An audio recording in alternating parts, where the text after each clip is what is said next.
ganito. Kunwari, ang ka-trade mo yung, kung yung host, magsisend ka na lang kasi may blue siya.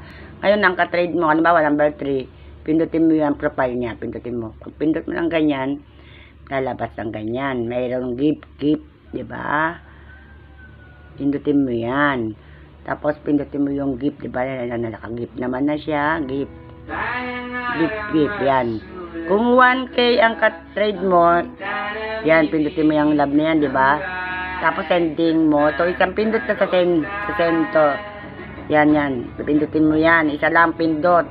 Kung dalawa, 2K, pindutin mo 2 beses. Ngayon, kung 3K yan, ito, ilipat mo naman sa fish.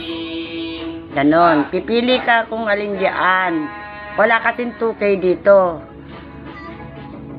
Kung 2K, pwede naman ilagay mo sa Pants Club. Pants Club.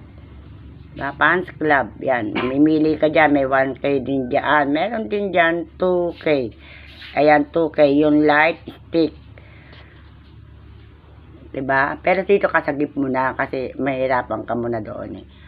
Salamat.